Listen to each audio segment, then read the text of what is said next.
Okay, let's do this. We are live on the F1 RSC podcast. I'm joined by the Pedro. Hello. And we are, we're waiting actually for the Grand Prix qualifying, which is 10 minutes delayed, so we're technically early for a change. Yeah. So I'll take that.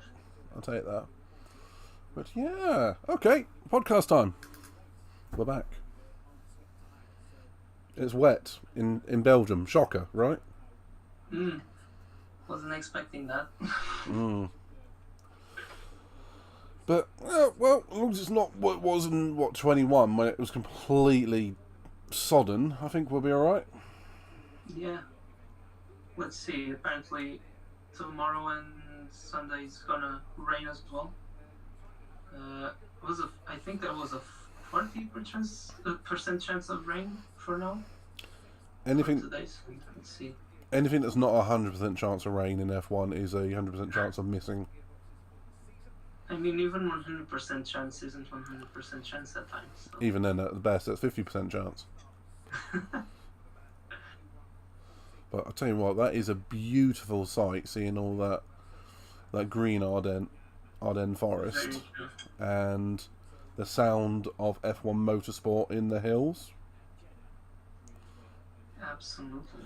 And one very enthusiastic George Russell at the end of the pit lane for another 7 minutes.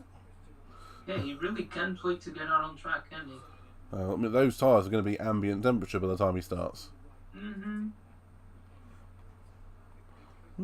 a bit of sun in there, so it should help clear the track. And there's another one. Lewis is there too. Yeah, surprised to see the Mercedes. It's usually the Williams that are always the first ones to try and go out, and the Red Bulls. So, can you see the steam coming off of the tyres?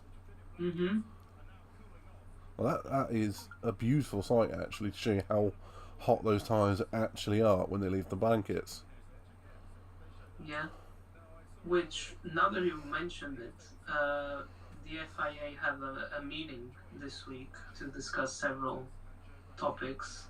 One of them being the tire blankets, them keeping the tire blankets, and the tire blankets are going to be maintained for 2024, and then its usage is going to be reviewed again in 2025. So it seems like they are delaying something, but I'm not sure. But in my opinion, I think it's good that they kept them, because I think it can help avoid a few crashes because of that warm-up period of the tires. We've seen a few crashes in other series where they've decided to remove those tire blankets.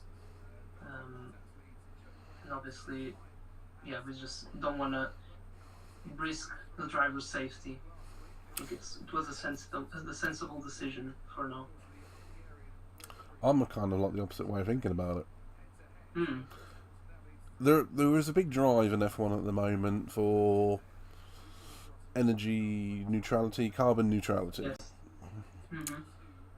And it's surprising how bad the tyre blankets are.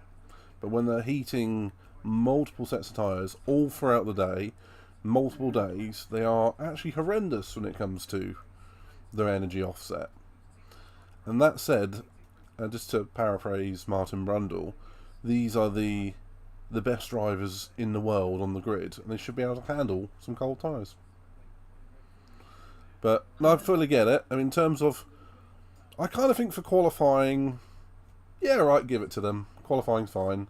When it comes to the Grand Prix, I'd be willing to experiment with not having them. But that said, it would just push them to a one-stop strategy. That's it. Yeah, I agree with you. Like, from the perspective, obviously, just trying to think about the environmental side of it, but I think they should try to find a way to at least keep the just increase the efficiency of the tire blankets then,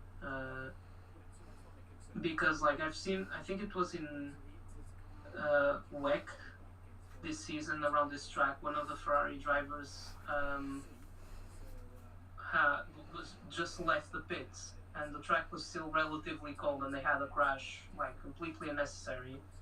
And they've determined it was caused purely by the low pressures and low temperatures heat at the exit. And I think they should try to, just try to blend in the two things. Obviously, think about the environmental side of it, but also for the driver's safety. If you go back far enough, you could actually argue that tyre temperature and tyre pressures has caused a loss of life in F1.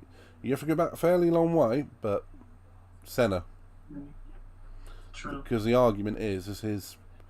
But that's weird for the Alfa Romeo. Yeah. I was just seeing that. It's missing its fuel cap. The fuel cap, yeah. Okay. If he goes back as far as Senna, you can say that the Williams that he was driving at Imola that year bottomed out because of low tyre temperatures and low tyre pressures. So, I get it. I see both sides of the story.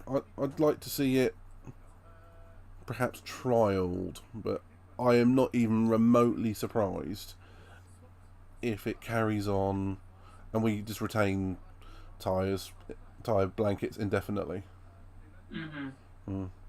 And Sark, first off, welcome to the chat. 2, I'm going to read out what he says. Rough weekend for Optima Safnauer. Yeah. For Alpine in general, like, it seems like the team is imploding. Yeah. Have you seen all the departures? Yeah, I mean, they brought up a list on F1 a minute ago, and it was like CEO, team principal, whoa! Anything from Alain Prost all the way down to Otmar. I was like, what's going on there?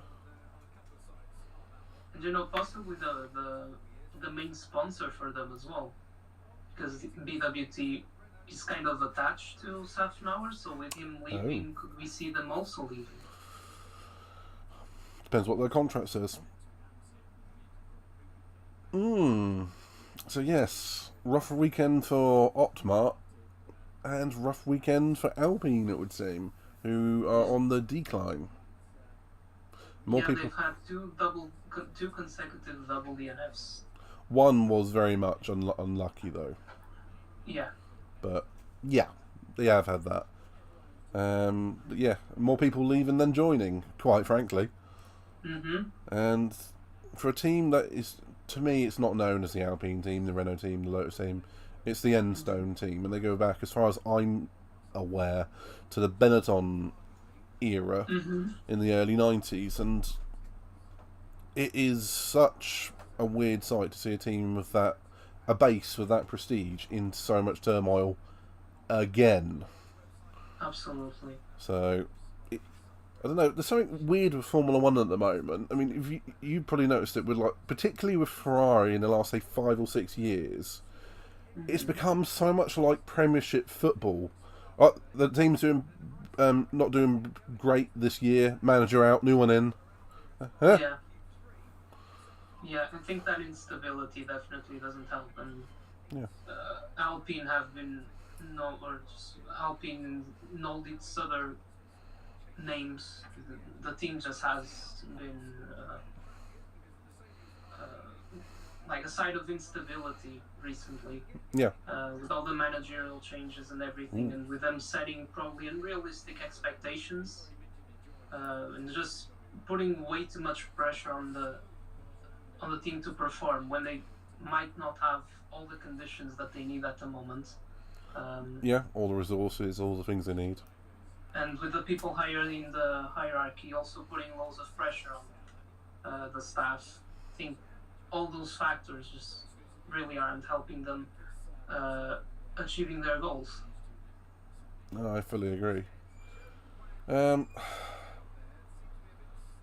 there is the other. I, I think the stability is such a big issue because if you only have to look at, say, Ferrari, who Mm-hmm. they've lost Binotto.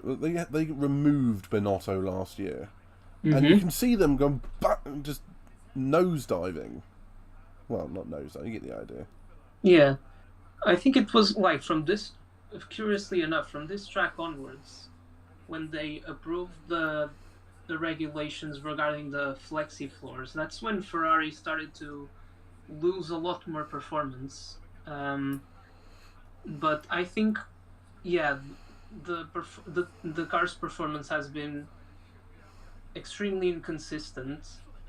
Um, but I think that Vasseur is also doing a job behind the scenes that shouldn't be underestimated. He has been Yeah, just his technical um, knowledge was great, unlike a lot of other managers. yeah, and just ensuring that he has the people he wants to work on the team. Basically, has been actively trying to reach out to staff members from all the other top teams, try to convince them to join, getting rid of people who probably he doesn't want there, or that he thinks that aren't good enough for the team. Um, and yeah, it can take a while for them to get back to where they want to be, but uh, Yeah, yeah, I get you. after what we've seen last year, Oh, we know that they flares, definitely have the potential orange to flares in the keep in grandstands competition. again. It was really good seeing Gasly organise a run for Hubert Yeah, and Delano. I have missed Milan, it, but I will probably see it on TikTok later. It always pops up. yeah, Yeah, we've had he two has deaths at this gathered course. he has gathered all the drivers and stuff from teams from F1 to F3 to take part in it, and Yeah, really, really good initiative from him. yeah, and also Uh, Gasly being a very close friend of Hubert yeah, himself. And yeah, this track has had two deaths in the last 4 years, 3 years, 3 years. yeah, yeah. 2020, wasn't it? Mm-hmm. But I think Hubert's accident and death. I still don't think it's a circuit's fault. It's the inherent problem of F1s and crash tractors. If they have one impact, generally speaking, people are fine. Two impacts, you're in danger. And, Yeah, and there is a slight problem with Eau Rouge and Radion. And then you sort of come back into the fast lane, as it were. Look at mm-hmm. all those people just in the way. Yeah, Sorry. Right, focus on more of the actual qualifying, because we actually have been going for about 6 minutes now. yeah. Um, uh, but this is going to be a real problem. Traffic into the bus stop chicane. yeah. I've watched a bit of the F3 and F2 qualifying today, especially in F3. That last sector was super congested, and some drivers had to abort their laps because there would be literally a queue of 6 to 7 cars just going into the entry of the bus stop chicane. Yeah, just like that. I know that F3 has 10 more drivers on track Norris P1. compared to F2 to F1 and F2, but yeah, still an issue. It's gonna be an issue if you find drivers at the end of the track. Yeah, completely that. And yes, Norris is looking good. Currently P1, but we would say Russell had a massively impeded bus stop chicane. Yeah, but saying that, both McLaren cars had a really good performance in free practice as well. They seem to have promising pace. That car has come alive in the last 3 or 4 races. It really has. It really has. Yeah. I'm really looking forward to when McLaren get their facility back up to grade A spec. Yeah. And then they can use the new wind tunnel fully, and they can compete on the level of Red Bull and Mercedes and Ferrari. Absolutely. And I think, obviously P1 in the championship has been, like, this season has been dominated by Max, but it's good to see that at least the team's performance chart is kind of moving from race to race, so you never really know what to expect. Obviously, we have a few teams that are always up there, but the order just changes so much sometimes from race to race, and it's good to see that. Toto Wolff actually did say, you can see the new rules are working, except for Max. And he's right. He is right. McLaren and Aston have done a 180. Yeah, they have. They just switched places. Is Alonso on a tie? Well, he's put in a P6 already, but that's still 8-9 tenths behind Norris. Yeah, but saying that, Aston Martin have brought Hulkenberg faster sector for 1 this weekend. Which let's see how it works for them this time around. Because from Austria onwards, they've had a dip in performance. Is there a yellow bit of signage on that H of Haas on the left-hand side of don't know which one that is. That's Magnussen, I think. No, I don't think so. There was a great big yellow blob on there. It looks really weird. Wait until you see it go right in this corner. I think I see it. There you go. Okay, it might just be a that might be the point where they have to regas the pneumatics or something. Okay, I'll just not notice it before.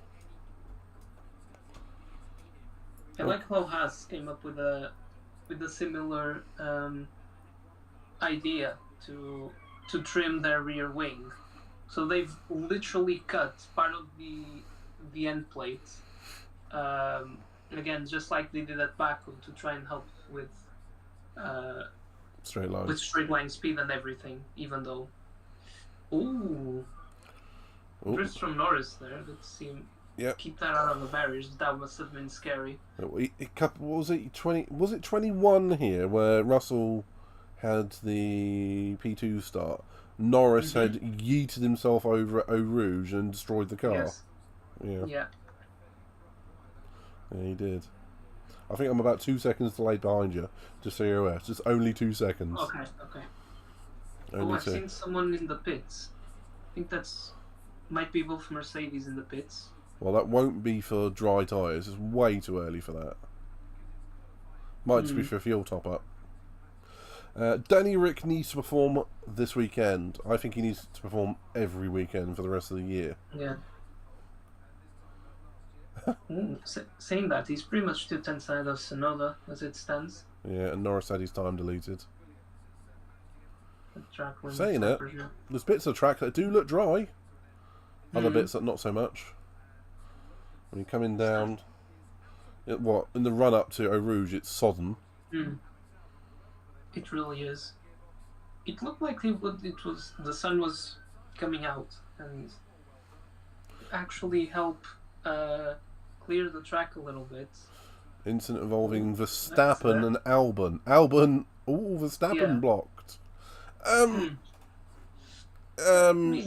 Maybe it's not the worst, is it? Yeah, it wasn't horrible, but still you can see how it could have impacted his lap. Yeah, I mean, I'm the first one to give Verstappen a penalty. I would say that would be harsh. Sorry to drift away again with some off-topic stuff. So regarding Alpine, have you seen the rumors of who could possibly join them to replace Safnauer as the team principal? Well, you've already mentioned Bonotto, so I'm gonna guess at maybe another ex-Ferrari boss. I think you're right there. I can't remember his name. Arrivabene. Arrivabene, that's him. That's the first person I thought of. Yeah, it is Binotto. Not really sure what to think of that. But, well, technically, I actually rated him quite highly as a Ferrari boss, but he should have remained Yeah. in charge of the technical side, like technical leader, Yeah. with Yeah. someone else managing the personnel side, and particularly the strategy department, and giving them a firework up their butts or something. Because that side is what let them down, particularly last year. Yeah.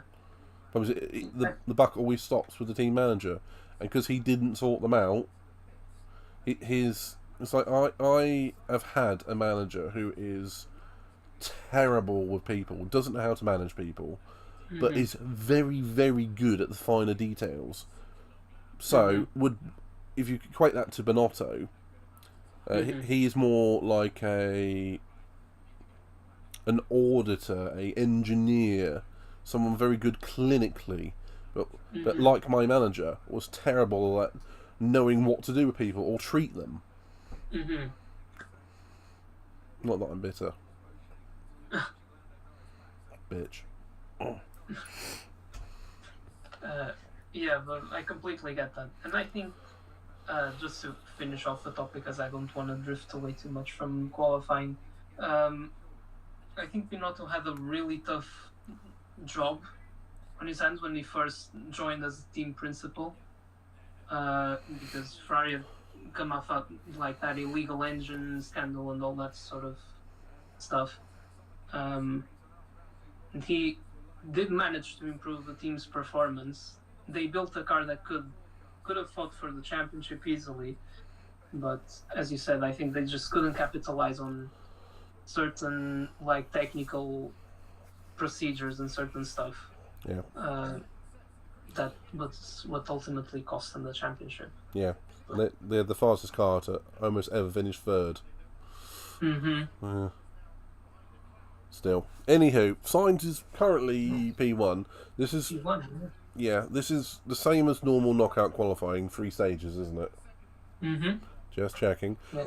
Honestly, I've watched literally hundreds of Grand Prix at this point. And because they changed the rules so often in the last 2 years, I've lost track of what's what now. Yeah. And in this meeting that the FIA had this weekend, they were discussing another format for like sprint race weekends. And I'm just like, why do you keep changing it like every time? Yeah. Is that really necessary? I think we're all up for letting them experiment. But there's got to be other ways to do it. They could experiment virtually, couldn't they? They could experiment in F2.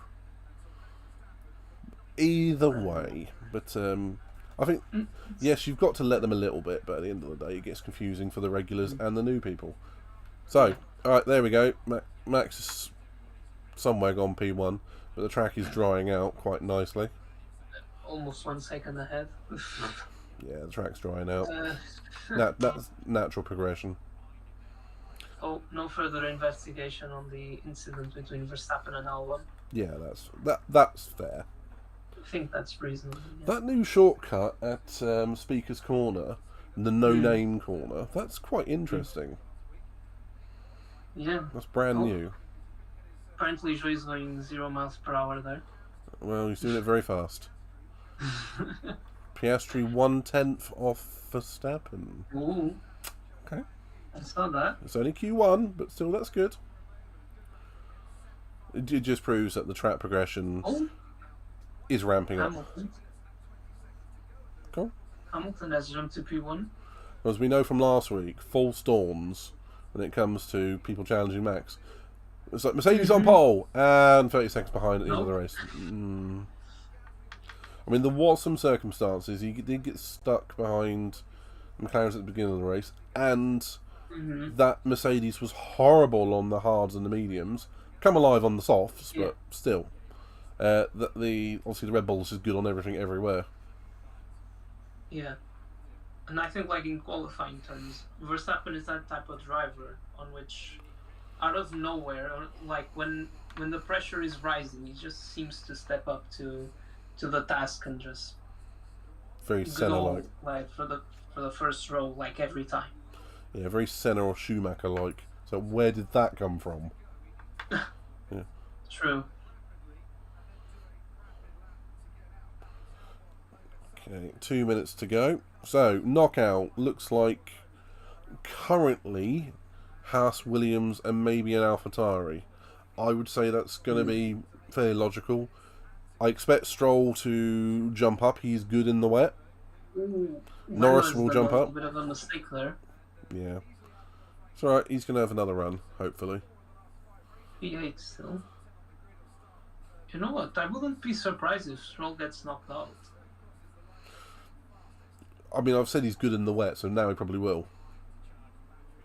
Yeah, in the wet, like it's just the definition of him as a driver. Like he's inconsistent in every single type of condition. Like, but in the rain, he seems to either be like prime Ayrton Senna or just be absolutely nowhere.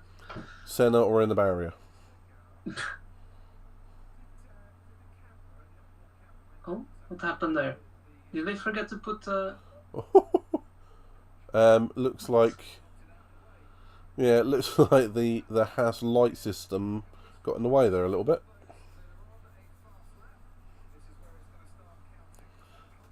Oh. Yeah, that's very close to a track limit lap deletion from Magnussen. Well, really on the edge there. It is becoming very much a consistent problem with F1. Oh, here we go. 1, 2, 3 drives at least into the bus stop. That would, on F1 23 or GT7, that would put me off. Simple as that. Yeah. K-Mag up to a 2-minute flat. Somehow managed to go fastest in the final sector. Yeah.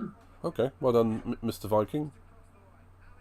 He's a driver that seems to not have a seat guaranteed for next season. Hasn't been offered a contract. What, K-Mag?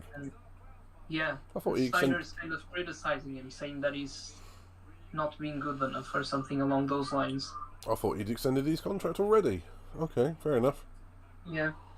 He is going to extend Hulkenberg's contract, but nothing so far as in terms of like K-Mag. Well, they have very much a love-hate relationship with K-Mag and Steiner. They love and hate each other all of the time, so sure. Yeah. What was that? Sonoda finishing his lap. And weirdly enough, P4. Okay. I was about to say before we went P4, I think this year is make or break for Sonoda. Absolutely, yeah. I mean, if he wants to get into Red Bull, that is. Oh, he's not getting into Red Bull. That's just not happening. Max is there, and let's face it, Perez or Danny are going to hog that spot. Ooh, Ricardo, P6. You're still 2 seconds ahead of me. Sorry.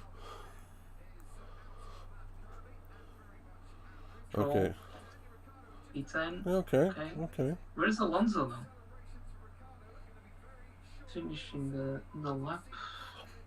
He should get in. Leclerc's still in the drop zone. Oh!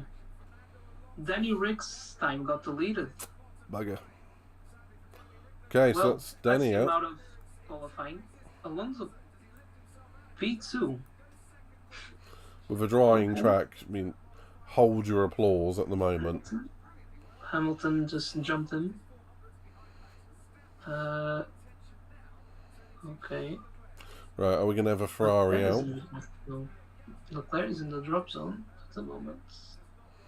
Yes, and they really are on those track limits recently. Since, well, Austria, really. Goes fastest. Okay.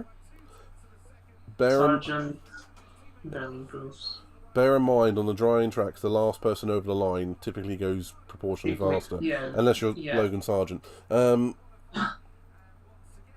Harsh. I'm not wrong in this case. Well.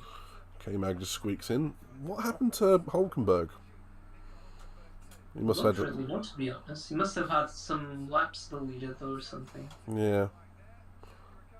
I mean, it's him and Danny Rick are proportionally well off the back. And to be fair, so is Sargent. He's 1.2 off Albon. Yeah. It's probably all deleted laps. That was a shame for Danny. He would have just want to see his lap again. Well, it's also very lucky for Norris and Magnussen. True. Oh, what has Hulk done to his hair? Have you only seen it now? I heard about it. That's the first time I've seen it. Oh, that's horrible. I mean, he's technically blonde, as it is. I know, but it looks horrible the way he's done it. Fair enough. Okay, well, a few knockouts.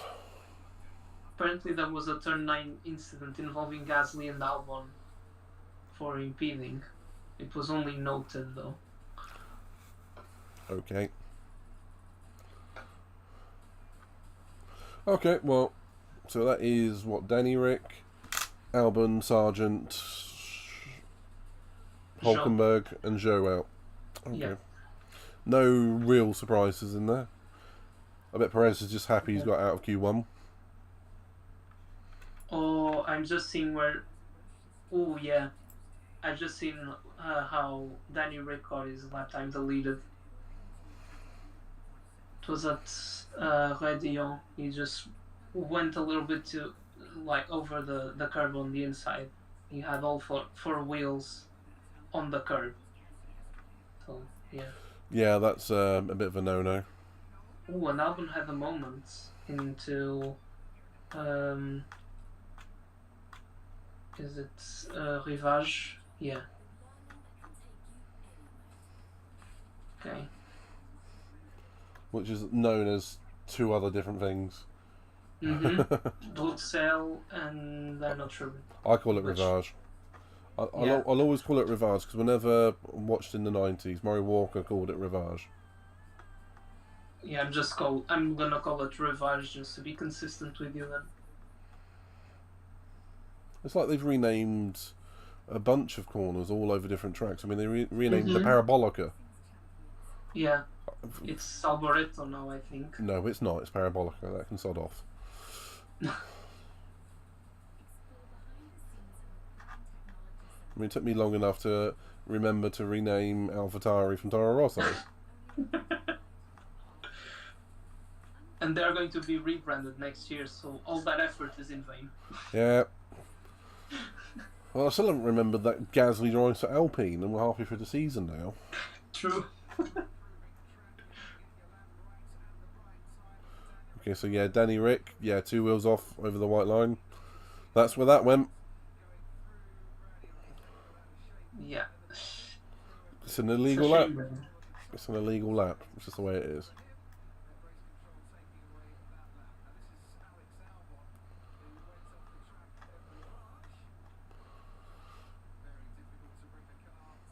Yeah, no grip out there down Rivage. The Duracell battery didn't help. I really like that bit of branding. It's one of my favourites.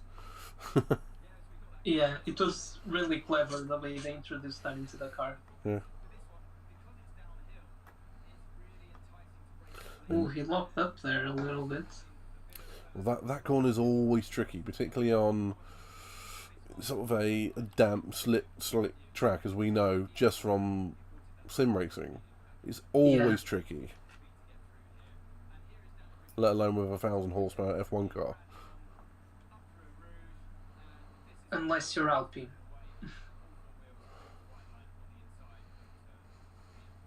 What have Alpine done with Rivage? Because they don't have 1,000 horsepower on their Fair engine, point. do they?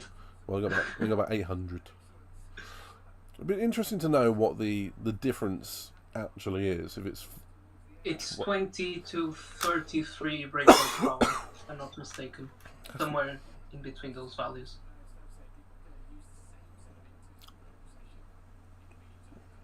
And they were discussing the engine equalization this week. The one at the back always would.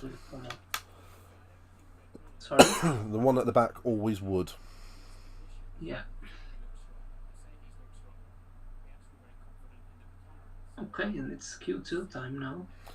Yes.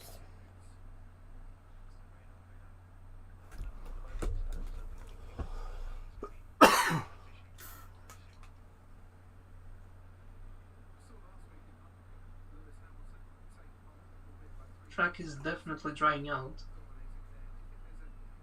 I think you're starting to see like a clear dry line through certain parts of the track.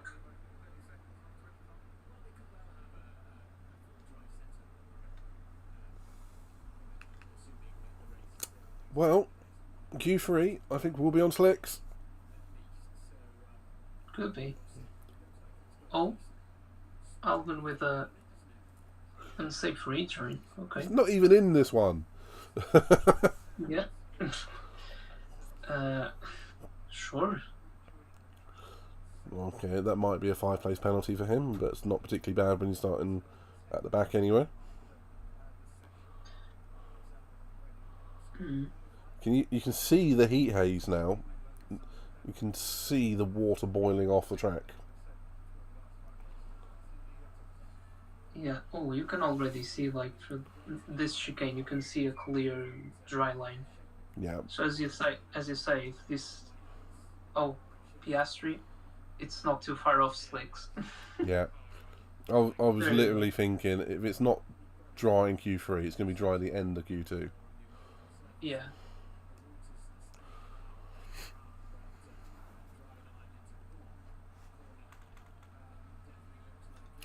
I was really surprised with last weekend's qualifying, with how much the teams were annoyed at using the hard tyre, followed by the medium, followed by the soft. I liked that. They hated really it. Shake things up, to be honest. Yeah. They absolutely hated it. Well, it's always going to favour some teams and in detriment of others, but they all have to play by the same rules.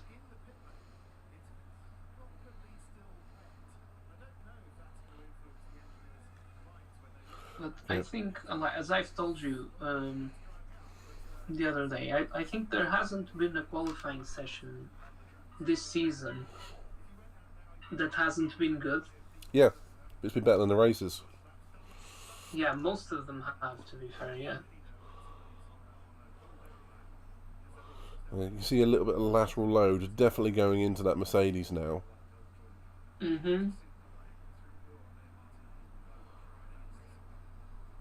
I still remember watching a clip of that. Was it the W11? Like the 2020 Mercedes car just going flat out through that corner. It's just incredible. Yeah, the amount of downforce that car had was nuts. And they had DAS and all that sort of thing as well. I mean, yeah. That car was a monster for a good reason. And can you imagine if that car had the illegal Ferrari engine? Yeah, it would never get caught. Rocket ship. Yeah, it would never get caught. Oh, Hamilton a little bit sideways into the first part of the bus stop. Yeah. Okay. 158. I genuinely think one more lap and then it slicks. Probably, yeah. It's looking like it. If anything, it slicks now. Yeah, Piastri's onboard is showing that. So into the braking zones and the bus stop, it's tricky. All the high speed stuff is dry. Yeah, I think definitely in the next couple of minutes, I think it should dry out enough so that, drivers start risking going on slicks. A bunch of drivers haven't even gone out yet from, Leclerc, Verstappen, Sainz. Oh, hang on. No, it doesn't say. Well, hang on. Norris is on an outlap. All the others are still in the. Okay, the graphic is not updating properly. That's what's confusing me. Because Verstappen is out. Okay. And Perez just set the fastest lap as well, and it said that he was. Yeah, I will not get knocked out before Q3. First time in about 2 months. Pretty tidy lap for him, to be fair. Saying he did get through into qualifying 3 in Hungary, didn't he? Yeah, but still finished P9, I think. So. Let's see if we can do a bit better this time round. And for a car that's dominating the other half of the pack. That's bad. There goes Tsunoda.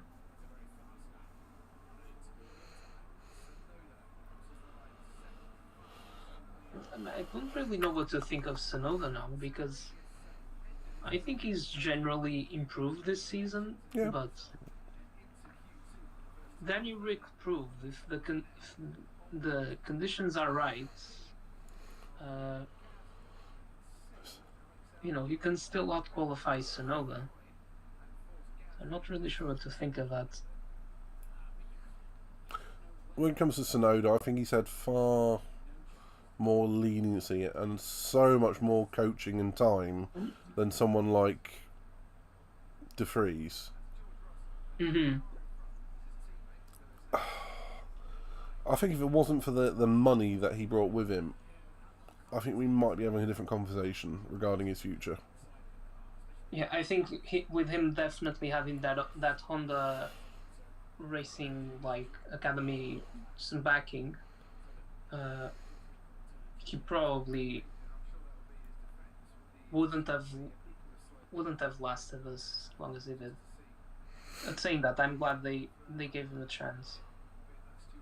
Because if you think about it, when he joined F1, he had only had 3 to 4 years of open wheeler experience, which isn't much if you compare it to other drivers. Well, when Kimi Raikkonen joined, he had 23 open wheel races. 23 only.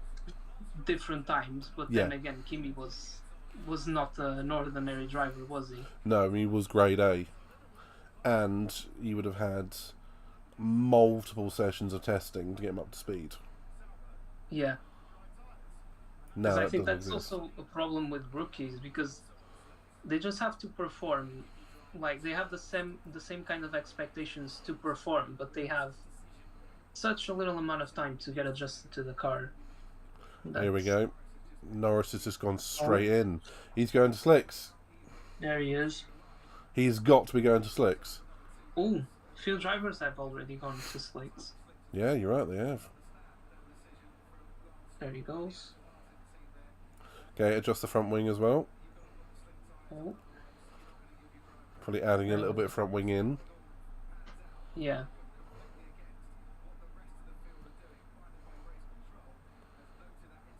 Okay, so it's about a 2-minute lap, so cars leaving the pits now should get 2, maybe 3 laps if they're lucky.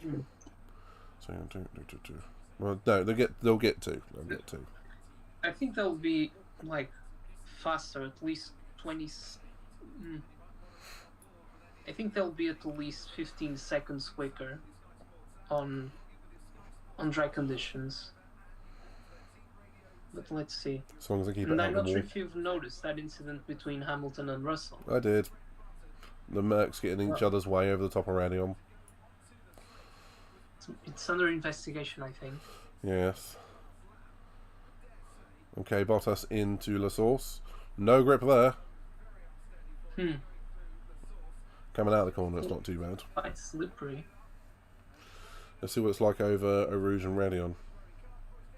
Not too bad. Definitely lifted. So would I. Yeah.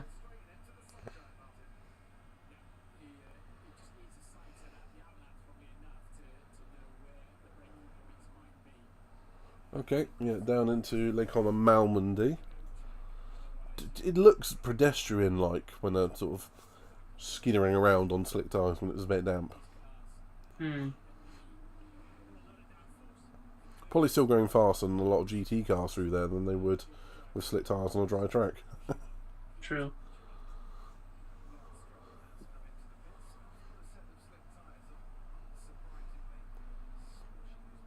Oh, but as soon as you see a little bit of water flicked up, you're thinking that is 1 microsecond away from losing the back end and ending up in a different barrier across the track. Yeah, because that's what the drivers really have to manage, because obviously they are already... Oh, Russell. Yeah. It's slightly through there. but that's what they kind of have to manage. Obviously, they're taking a gamble going into slick tires, but they don't really want to start trying to go over the limit now because Norris a couple of years ago, boom. yeah.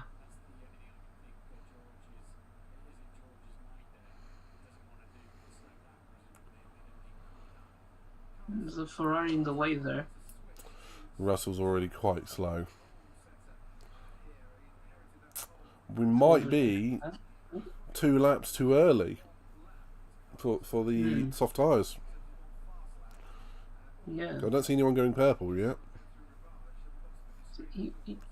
I'm not sure if you've noticed, but on that run up to No Name corner, it still looks quite wet there. It does. Anywhere where there's a bit of trees.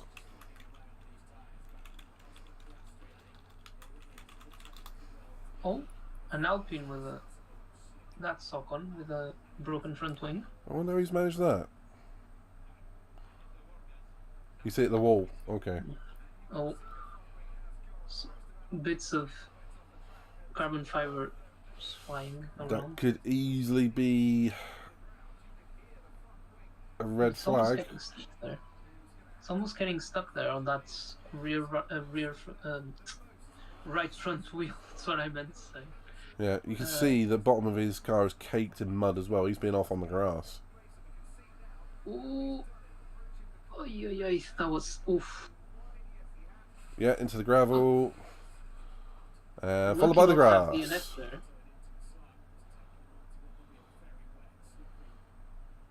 Lucky not to have crashed out of qualifying. I'm surprised they haven't actually brought a red flag out to deal with that banner. And the debris. Yeah. Okay, so this is it from Stroll's point of view. Whoops! Smash.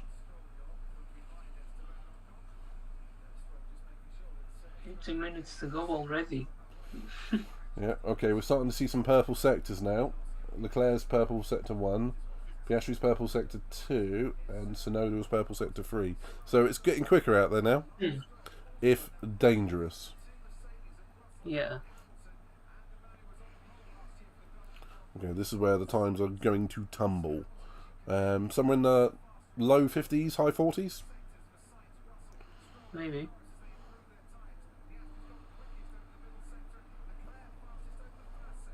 They're still absolutely tiptoeing through bus stops though. Okay, anyone starting a lap now, this next lap is going to be the final lap. Yeah. Hamilton jumps into P4, but that's not a particularly fast time still. Now, some of these still aren't going faster than the total time set by Verstappen. Stroll jumps into P3, okay. Norris fast. Okay, I can see loads of purple now. Loads of purple. Yeah. There we go. Perez with the fastest one. Here we go.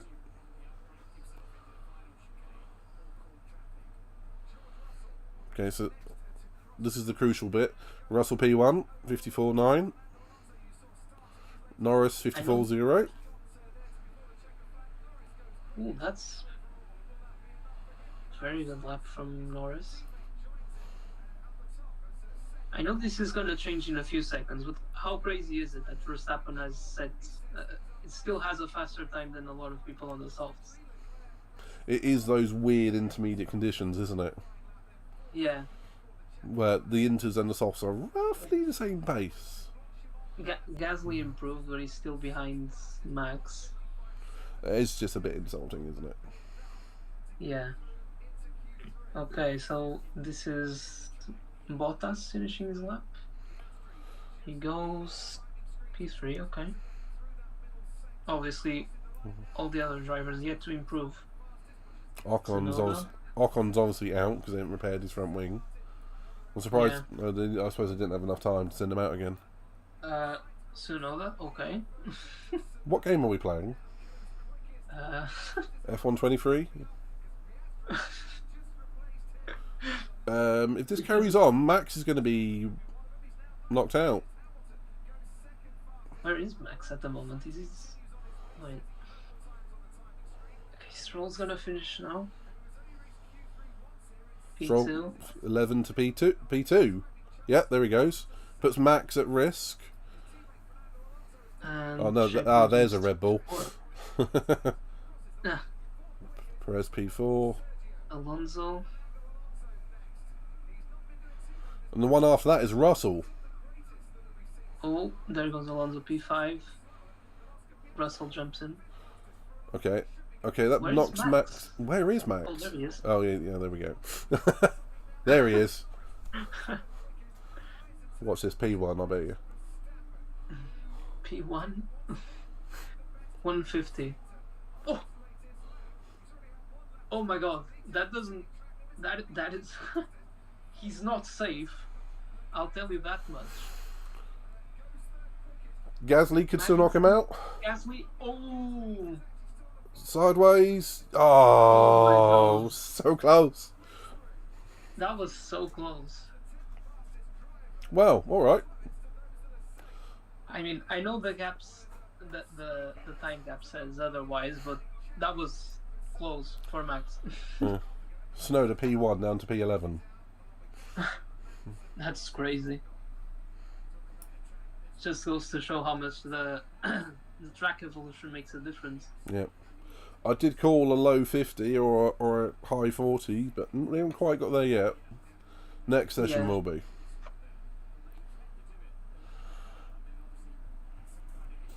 Start of Q3 will be delayed. Yeah, probably repairing the barrier. Hmm. Clearing up some debris. Oh yeah. Yeah, the barriers still. I'm surprised they let that go. I mean, it's not exactly a load-bearing structure, but they probably just want to check it out, make sure all the tyres are in place and whatnot. Yeah. Okay, Mag. Oh my, that was sketchy. I've seen worse. Oh, there he goes. Still kept all four wheels on track. Yeah, you're gonna have the full replay in a moment. Oof. I just saw him going around Rivard just a bit sideways. Was that it? Leclerc. Oh, Leclerc was blocked then afterwards. So, okay, rundown for Q2. Piastri, Sainz, Leclerc, Stroll, Norris, Hamilton, Perez, Russell, Alonso, Verstappen, Tsunoda, Gasly, Magnussen, Bottas, and Ocon. So, yeah, okay. It is not looking good for Alpine. Well, yeah.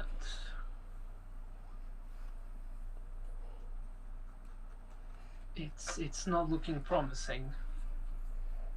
Saying that, I think that the Alpine is slightly more trimmed to race pace than qualifying.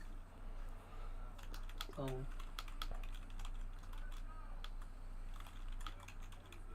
Hopefully for them.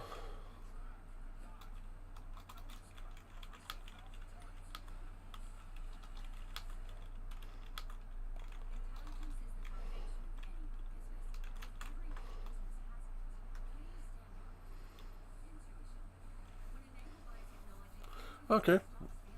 No real big shocks yet. I mean, we've had, well, essentially Tsunoda, Gasly, Magnussen, Bottas, Ocon, Albon, Zhou, Sargent, Ricardo, and Hulkenberg eliminated. Maybe in different orders, but no real shocks in there, is there? yeah.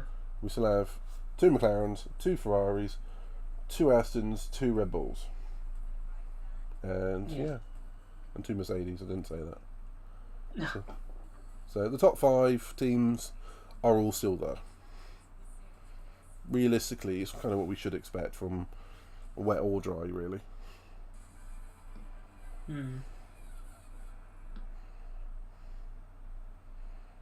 Okay, so now we're seeing a replay of Leclerc. Yeah, I think that's when Magnussen crashed, he then blocked him. Yeah, Magnus just He's not getting off the racing line because it's wet everywhere. Yeah.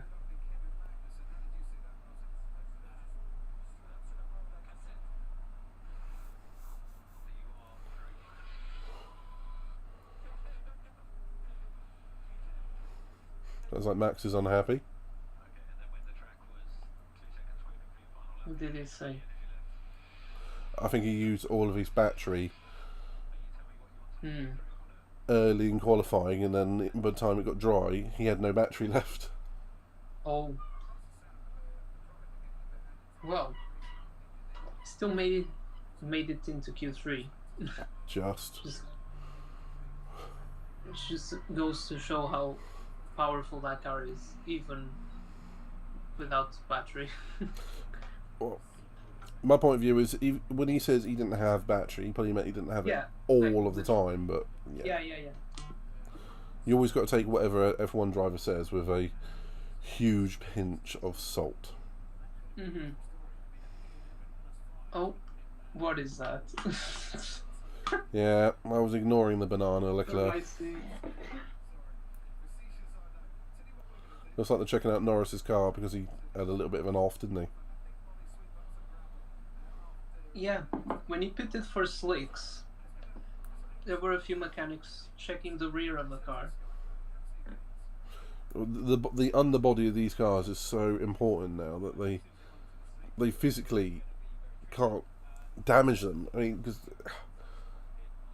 quite frankly, it's so important to the underfloor suction and the rear diffuser. Any little bit of damage disrupts the whole lot. Yeah. Oh, Max had a little off there. To no name.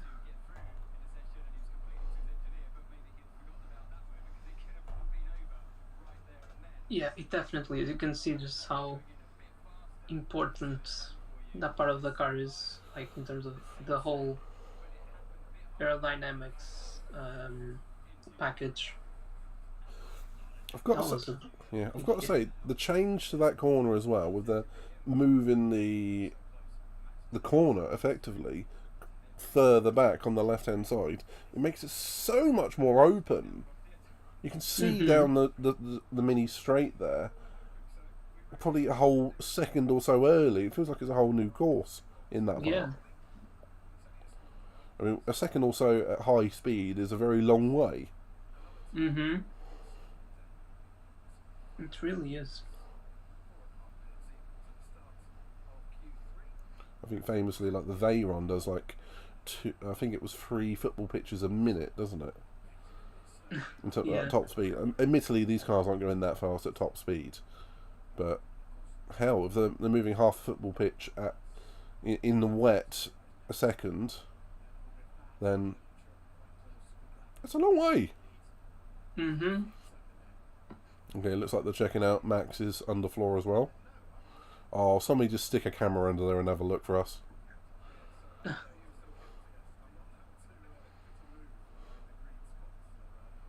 Oh, that's Checo. It's. I thought they weren't allowed jewellery anymore. Sorry? I thought the drivers weren't allowed jewellery to wear anymore. Yeah, rings and piercings. Hamilton's got one in his nose. I spotted it. Somebody tell the FIA. I think he doesn't even care. Like, if he has to pay a fine, I don't think he even cares that much. I don't care if they start taking points away from him. Yeah. In the meantime... One topic that we've all stopped talking about, because it's no longer a question, is the age of Fernando Alonso. It's basically, if he's performing, leave him alone. Yeah. Is he too old for the sport? Shut up, he's performing. He's outperforming Stroll easily. Sod off. But Stroll isn't good. Alright, we'll put... Alright, put a... I would say Vettel, but he's been off the boil since Red Bull days. Put someone... Who would be a good analogy? You know, I think a good a driver lineup that I would have loved to have seen was Lando and Alonso. That would be interesting. At the very least, you could measure how good Lando is. Mm-hmm. That would be And interesting. you can still see how Alonso was fighting Checo at the beginning of the season with that Aston Martin, which is an inferior car to the Red Bull. He was still performing quite well against it, so you can't deny that Alonso is a good driver. I never would. It's interesting though that we have all stopped talking about it. It's because it is no longer a question, is it? It's just, Yeah, he's doing well. Leave him alone. I think you could also see that at Alpine, and you could tell like with the car that he had at the beginning of the season with the Aston Martin, we all knew that he could perform at a high level still. It was just a matter of like he was stuck in a unreliable and like I'm not gonna say slow car, but it wasn't the fastest either. So it was a very average car. You know, Alonso's going to be getting the most out of a package that he's given. Yeah, I mean, we saw that at McLaren in the Honda days. I mean, there was an Azerbaijan Grand Prix. I think it was 2016. Don't quote me. The car was a dog. It came in with 3 punctured tyres at the end of the first lap. Oh, I think that was 2017 or 18. Yeah. Because I do remember seeing the halo on the car. Well, that race, he came in with so much damage to the floor, to the cars, to all the wheels, and he still went out and got points in the damn thing. Yeah. It's like, how did you do that? And that wasn't even the worst car he was given at McLaren, and he still got points. I think it was like 2015 or 2016 where he just finished. Wasn't it like a P5 or something with that car? That car was awful. Yeah. I mean, if there's a result to be had with a car, Alonso will get it for you.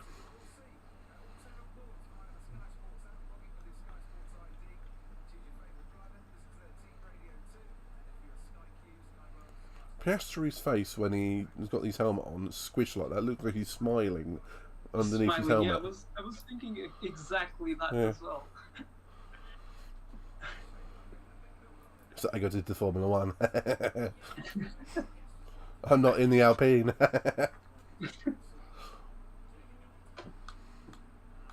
Who knew? Like, at the beginning of the season, everyone was saying, "Oh, he's going to be driving a tractor for the entirety of the season." It was only for half a season. He made a bad decision. Well, he just proved them all wrong. Well, maybe he knew something we didn't. Maybe that political structure at Alpine was a bit more obvious to the drivers. Yeah. And I think he saw, like, even if the car wasn't any good this season, in the long run, he'd have a higher chance of having a good car with McLaren than with Alpine. Yeah. Especially knowing that McLaren's upgrading their facilities, and there's very few like team bosses and all that. I mean, I'm not a huge fan of Andrea Stella. His name is, isn't it? He seems to be getting the job done, but Norris. But I have a lot of faith in Zach Brown. Yeah. For an American, he actually seems to know exactly what he's doing. Yeah, because he's the CEO of it, but you just see him involved in so much of what is McLaren as a team now. Yeah. I mean, it looks like he's got the perfect job. I get to give out all the orders, oversee everything, make the big decisions, and then go and watch the race. Yeah. Yeah, and he isn't afraid to make like what can seem like tough decisions at times. You can definitely tell how he turned the team around. Like, it's just, I think you could see like there was a very pessimistic atmosphere like in the McLaren Honda days, and then he just managed to make the team go forwards, and like even with the tough few years, obviously with the pandemics and everything that hits McLaren a bit hard, he still managed to build a structure to help them improve. Did I just see a track sponsorship just change in front of my eyes? Never mind. Couldn't tell you. I'm either having a stroke or something just changed. Okay, first round in Q3. Here we go.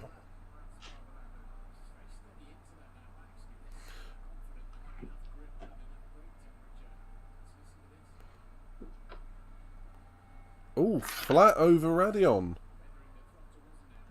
Well, nearly flat. And that's 300 kph. I'm calling that nearly flat. Mm-hmm.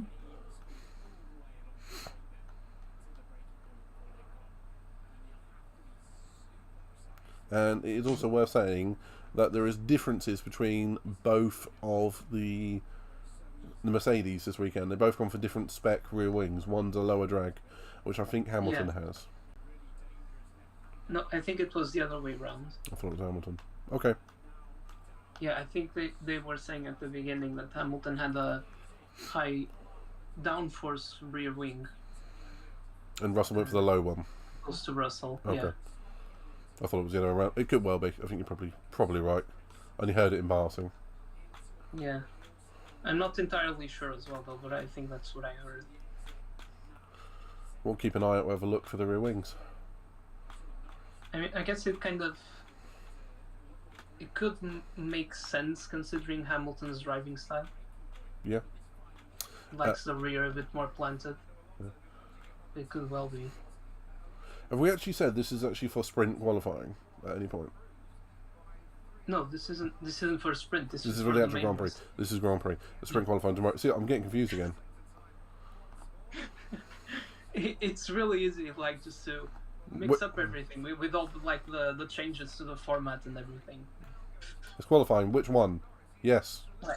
And they wanted to change that again as well, which I don't know. There's no need for this many changes. Oh, there goes Verstappen. Okay, we're definitely into the 40s now. Yep, 48-0 for Max. Leclerc gets into the 47s. That's quick. What's that relative to like pole last year? Good question. Let me check that. Wait, but wasn't... Wait, last year. Didn't we have a wet qualifying as well last year, like throughout the entirety of it? Let me see. Well, it says signs 144.2. Oh, okay. So Q3 might have been dry. Yeah. So we're still 2 or 3 seconds away. Yeah, the track is not fully dry yet. Oh, Hamilton with a big moment again at the bus stop. Yeah, there's something to be those low speed corners that keep catching out the Mercs.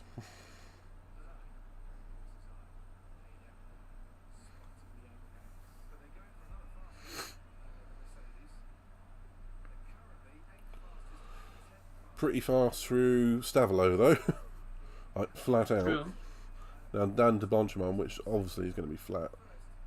It's the bus stop coming up that's going to be the problem. And we go off ball every time. Every time. Well, we're going to see from Chase Cam. You still get losing the rear end a little bit. Yeah. It didn't look too bad though this time. There he goes, P6. Still 9 tenths off Leclerc. Both McLarens in the pits. Now, the Mercs are going to have to absolutely banzai it to get back round to do the in-lap, pit, another out-lap, and get back across the line in time. Yeah. For a actual lap.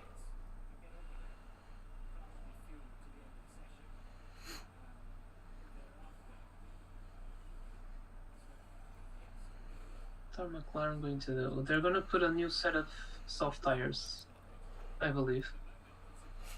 Ooh.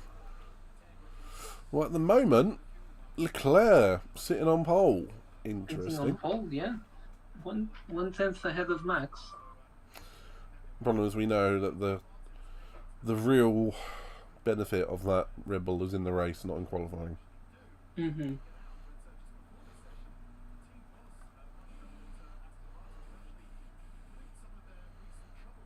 Yeah, it's a common sight that we've seen, like the Ferrari go quick on certain qualifying sessions, particularly last year, just to then like lose all that advantage in the race to the Red Bull.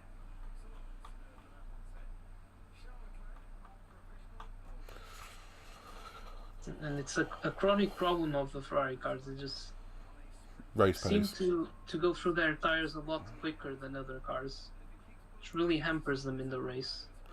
What? And you assume that they try to improve that as years went by, but What? still having some issues with that. I think it was where Leclerc won at Barcelona. I think it was. Ferrari had, was that 20? That was during the pandemic, wasn't it? 21, I want to say. They actually had a car, whatever year it was, that year that was really good on the tyres. I don't think he won at Barcelona. Or was he behind? I think that's where they had better tyre wear, but they fluffed it on strategy. It was something like that. Because last season, Leclerc was comfortably winning, but then he had an engine failure. That's probably it. That's probably what I'm thinking of then. But they have had a car better in the race, but they've never maximised it. Why are they crawling out of the pits like this? I don't know either. Oh!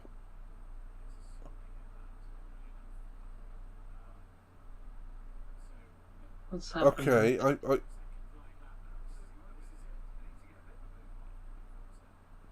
Okay, I thought there'd been a breakdown in the pits. I think they just want to try and build a gap to the cars in front then.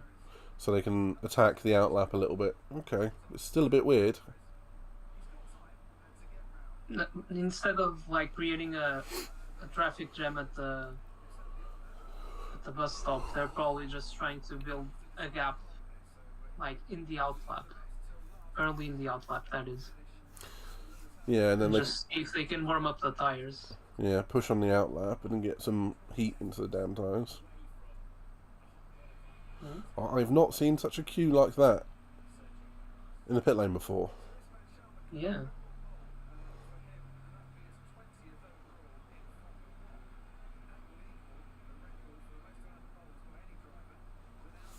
Which Aston Martin is that? Is that Alonso? Let me check. It might be Alonso. Right, 1 minute 20 to go, so the car starting this lap coming up will be... It's Stroll, actually. The grid. The last lap. Alonso is ahead of Verstappen. At the moment, okay. On the outlap, that is. Okay. So, Stroll is going to be the first to cross the line. Unless something happens.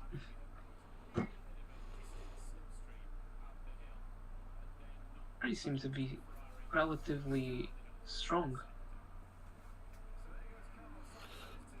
Well, here we go. Start the final run for Q3.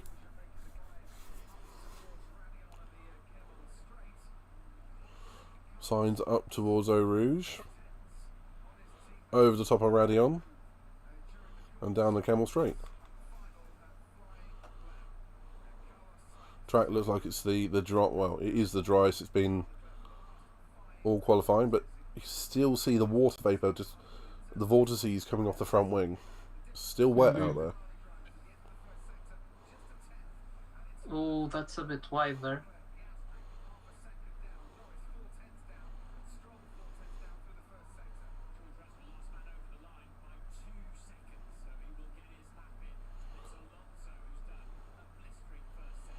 Alright, Brundle was saying Alonso's on the fast lap. We could see a return to form for Aston. I'm going to tune in on Fernando. Leclerc purple sector 2. Nearly a second up.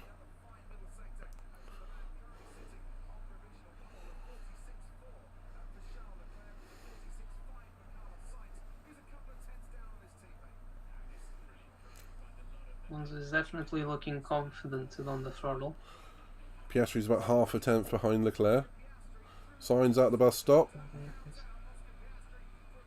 Okay, Stroll improved, but not much. P1 currently. Okay.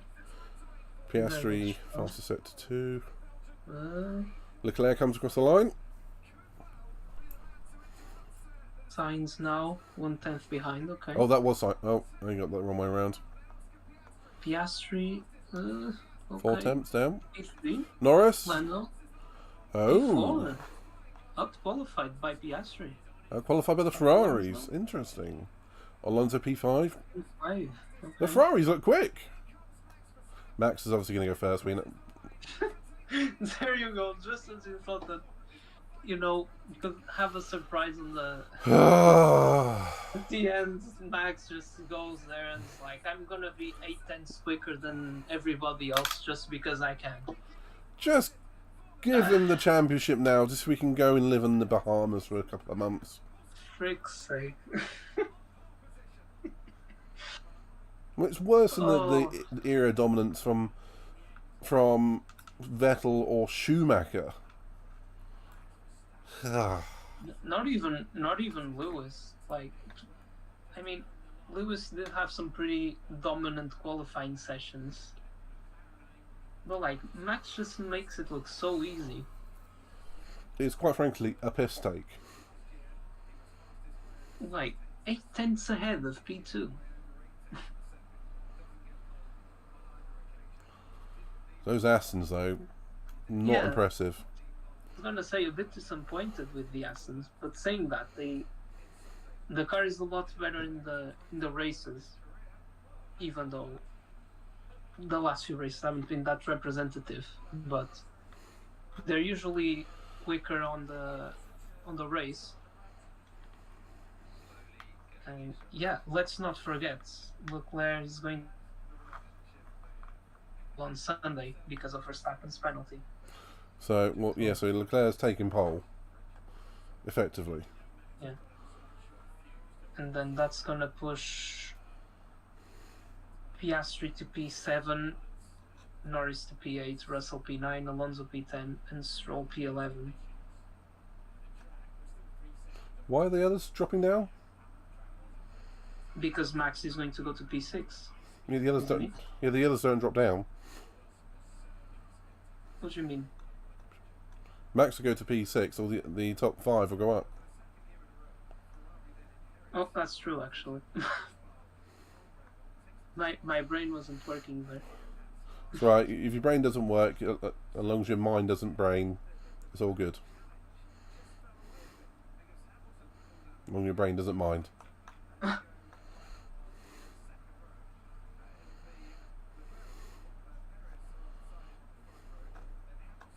Okay, so the grid for the Sunday Grand Prix: Leclerc, Perez, Hamilton, and Sainz. And for some reason, we got a yellow flag in Sector 3. Yeah, it showed the exact same thing that before the end of Q3. Sounds like someone who does the flags in the F1 game is doing them for the actual FIA this weekend. It's going to slow down and let you through. Yellow flag. What? Yeah, unsafe pass. What? It's always something like that, isn't it? Yeah.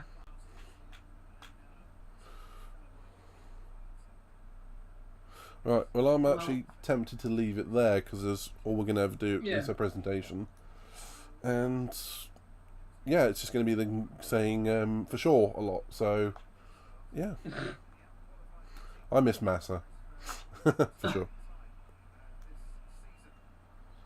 I think just out of all the qualifying sessions, this has been the less exciting one of the bunch. It had potential in Q2, nearly lost Max. Yeah, but then just I don't know. Everything went downhill from there. Yeah, just a little bit. Well, a qualifying session at Spa, I cannot moan out too much, but tomorrow we're going to have another qualifying session. Yeah. And a sprint race. Which is 1/3 length, isn't it? Yes. And if I remember correctly, it's about 44 laps, the normal race. So we'll be looking at about 17, 18 laps. Probably, yeah. Which, if wet, can be exciting. We'll see. I'm going to say, should we leave it there? Yeah. I don't think there's much that we need to... There's not much we need to unpick in this. Analyze here. No. Yeah. It's pretty straightforward. Yeah, top 5 teams in the top 10 places. Danny Rick didn't get through from a deleted lap. Hulk probably the same. Some track limits, some issues into the bus stop. Other than that, it's a fairly standard qualifying. I think that Tsunoda P11 was pretty good for him in AlphaTauri. Which 1 minute earlier on was P1. But yeah. Still. I mean, but you know that Dakar is comfortably one of the worst, if not the worst. Didn't stop Albon getting on in like Q1 and Q2 to P1 a couple of years back in the wet. Never mind. Right, I'm going to say thank you very much, and we'll be back tomorrow for some more qualifying and sprint race. Yeah, thank you for letting me join over on this side today, and it's good to see you streaming again. We're back. As well. We're back, if not fully with it yet, but that's besides the point. But right, cool. It's been a pleasure. See you all later. Likewise. See you later. Bye.